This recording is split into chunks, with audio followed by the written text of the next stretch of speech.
नमस्कार। वीडियो की संख्या में देखते हैं उत्तर प्रदेश अधीनस्थ सेवा चयन आयोग लखनऊ द्वारा आयोजित प्रारंभिक अर्हता परीक्षा पेट 2023 यह संशोधित उत्तर कुंजी मास्टर सेट है। परीक्षा तिथि 28 अक्टूबर 2023 की प्रथम पाली की परीक्षा को हम देख रहे हैं। इसका क्यूआर कोड और क्यूपी सेट ये है। इस पर जो है पूर्व के लेक्चर बना के चैनल पर अपलोड कर दिए गए हैं। प्रथम 20 प्रश्नों पर जो है महत्वपूर्ण लेक्चर बनाकर उसकी व्याख्या सहित जो है इस चैनल पर अपलोड कर दिए गए हैं। तो प्लीज़ आप इस चैनल को सब्सक्राइब करते हुए वीडियो को लाइक करते हुए सारे लेक्चर को देख सकते हैं।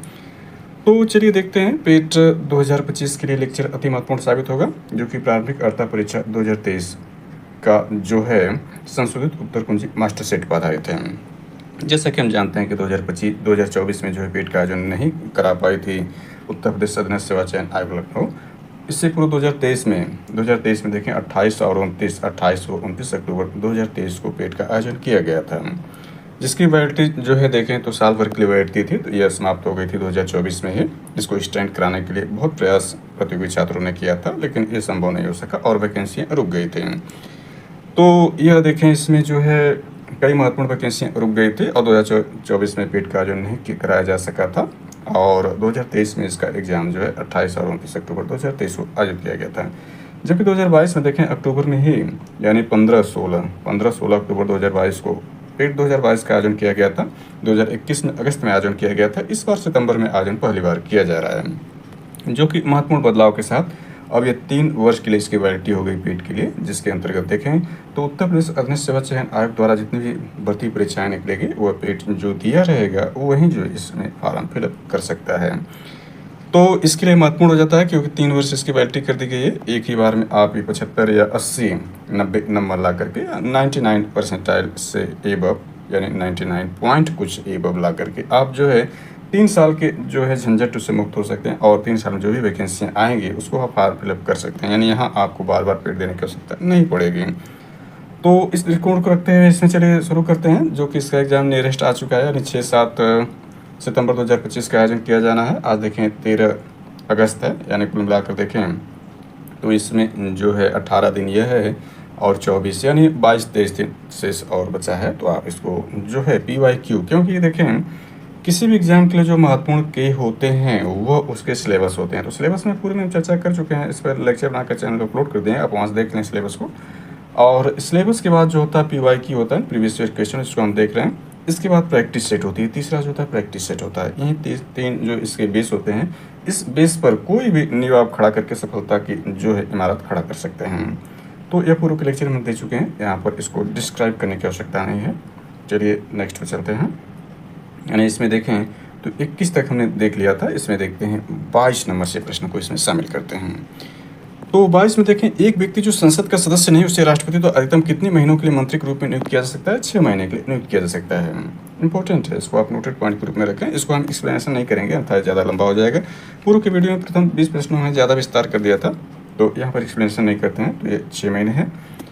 उस उच्च न्यायालय का नाम बताइए जिसका क्षेत्राधिकार अंडमान और निकोबार द्वीप समूह के केंद्र शासित प्रदेश पर है। तो कलकत्ता उच्च न्यायालय यानी कलकत्ता हाईकोर्ट का है। पंचायती राज संस्थाओं के अस्तित्व के लिए भारत की संसद द्वारा 73वां और 74वां संवैधानिक संशोधन कब पारित किया गया था? दिसंबर 1992 में, जबकि लागू किया गया था 1993 में, यानी 24 अप्रैल 1993 को लागू किया गया था। इसलिए 24 अप्रैल को पंचायती राज दिवस वर्तमान में मनाया जा रहा है, 73वां संविधान संशोधन। जबकि 74वां जो है जून 1993 में लागू किया गया था।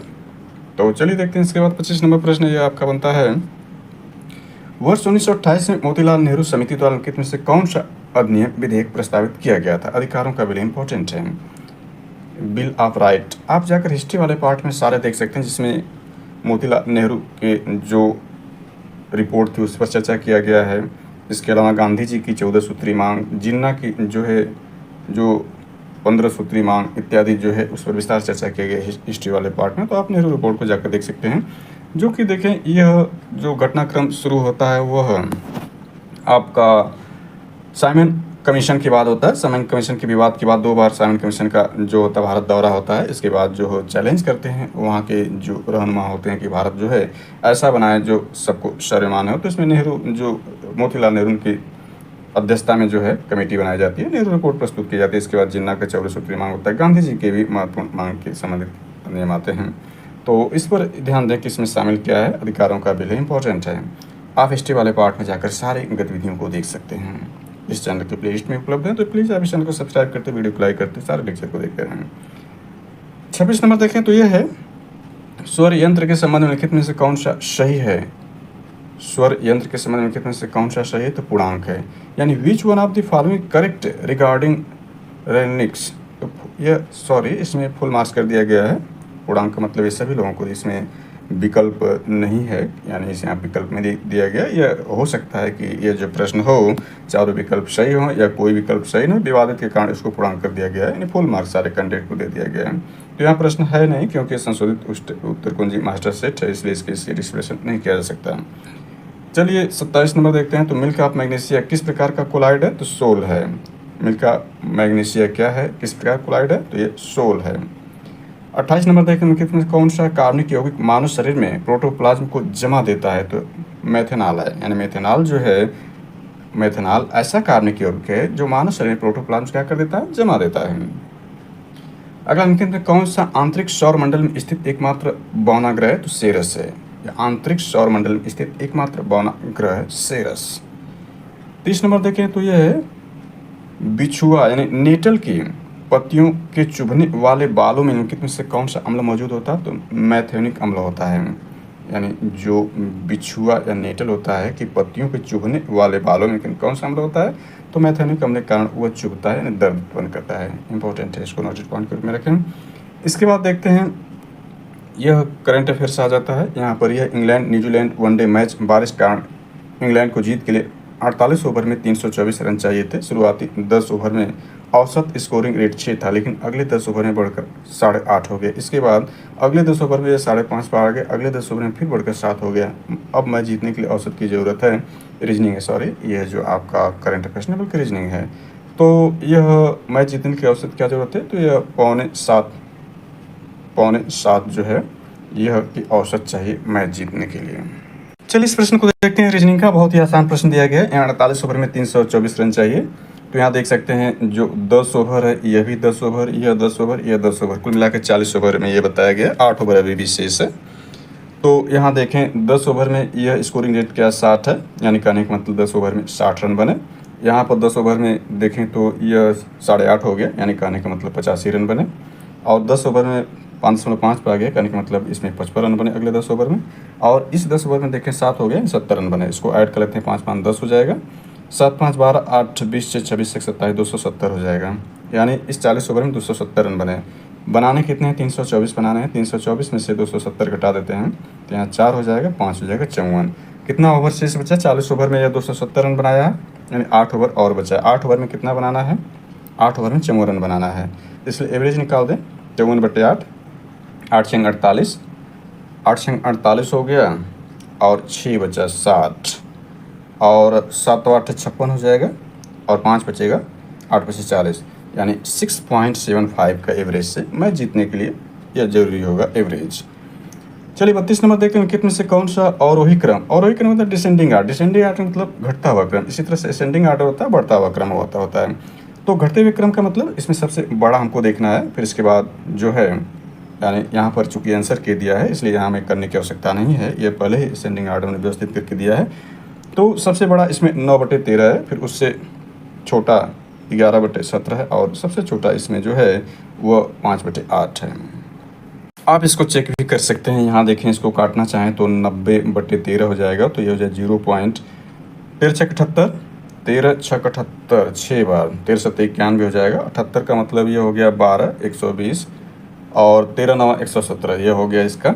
और 11 में 17 का भाग करेंगे, यहाँ 10, यानी 0.17 6 का 102, 6 रहेगा, 102 का मतलब 8 हो गया, और 17 3 51 17 4 64 64, यानी देख सकते हैं ये 68 है, और ये हो गया, यानी इससे छोटा हो गया। और 5/8 को भी ऐसे काट सकते हैं, 5/8 का मतलब 50/8, 0.848, 2 20 हो गया, 8 गुना 16, यानी देख सकते हैं यहाँ पहला 0.67 था, दूसरा 0.64 था, और आखिर में 0.62 था। इस प्रकार से ये जो है घटते हुए क्रम में है। अगले प्रश्न 33 नंबर देखें तो यह कह रहा है कितना का वर्गमूल है। पहले इसमें से दशमलव को आप हटा दीजिए, यानी स्क्वायर रूट पूछ रहे हैं। स्क्वायर रूट यहाँ निकाल के आंसर दिया, 0.34 इसका स्क्वायर रूट है। तो सबसे पहले हर को पूर्णांक बनाते हैं। नीचे देखें कितना है, 2 2 4, यानी 4 शून्य लगा कर गुणा करेंगे, 4 शून्य का मतलब 10,000 का इसमें ऊपर नीचे गुणा करेंगे तो इसमें से 3 दशमलव निकल जाएगा, लेकिन एक शून्य बचेगा यानी 81 यानी 810/64 यहाँ पर हो जाएगा। 10,000 गुणा करेंगे। यहाँ यदि 2 शून्य को हटाते हैं तो ऊपर नीचे 100 गुणा करना पड़ेगा, तो ये 48.4 हो जाएगा 625 के, और यहाँ से हटाएंगे तो ये 25/211 हो जाएगा, 25/211 हो जाएगा। अब आसानी से इसको काटना चाहें तो काट सकते हैं। 25 में वर्ग करते हैं 625 होता है, 25 बार में कट जाएगा। यहाँ 64 से काटना चाहें तो ये भी आसानी से कट जाएगा, 8 से 48 होता है, यानी इसको आप काटेंगे तो ये 0.34 आएगा। इसमें ज़्यादा समय नहीं वेट कर रहे हैं, तो इस प्रकार से आप काट करके इसको प्राप्त कर सकते हैं।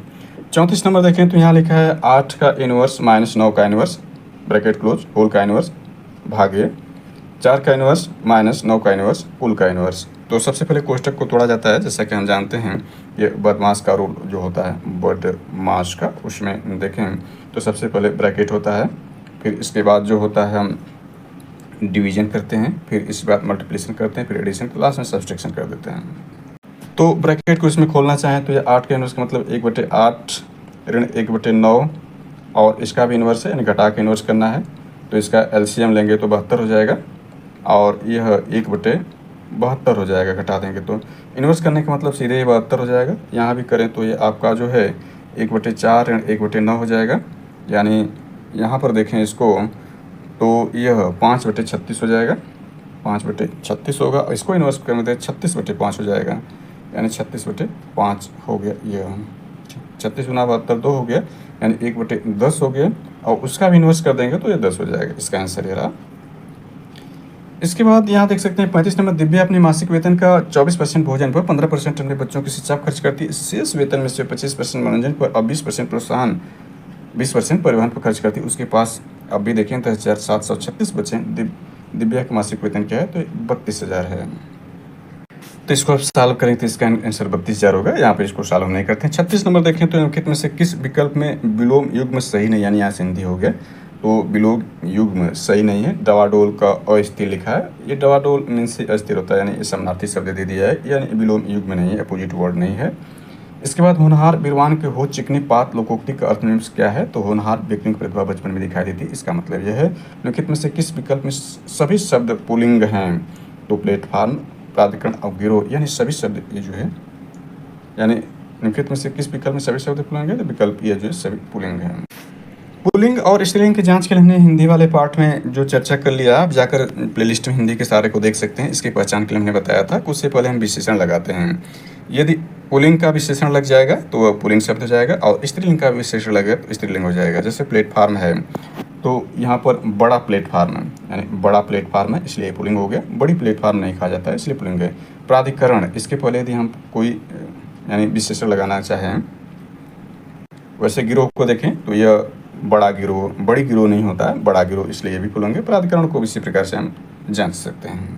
39 नंबर देखें निम्नलिखित में से किस विकल्प में शुद्ध वाक्य है, यहाँ शुद्ध वाक्य पूछ रहा है, तो रमा ने अपने भाई से पुस्तक पढ़ने का ये शुद्ध है। कलम के जादूगर किसे कहा जाता है, तो रामपृच्छ बोनी जी, यानी रामपृच्छ बेनीपुरी जी को कलम के जादूगर के रूप में जाना जाता है।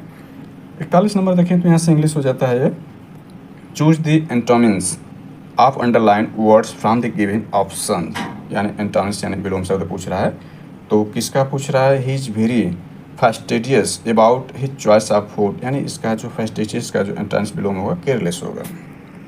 इसमें 42 नंबर देखें तो put the correct form of the verb, यानी वर्ब का करेक्ट फॉर्म पूछ रहा है। इसमें करने के लिए यहाँ स्पेस दिया गया है, I am the person who, अब यहाँ पर फिलअप जो है इसका आंसर इज होगा, I am the person who is be blamed, यानी मैं वो व्यक्ति हूँ जिस पर आरोप लगाया गया है, तो यहाँ पर इज का प्रयोग है, करेक्ट फॉर्म वर्ब का है।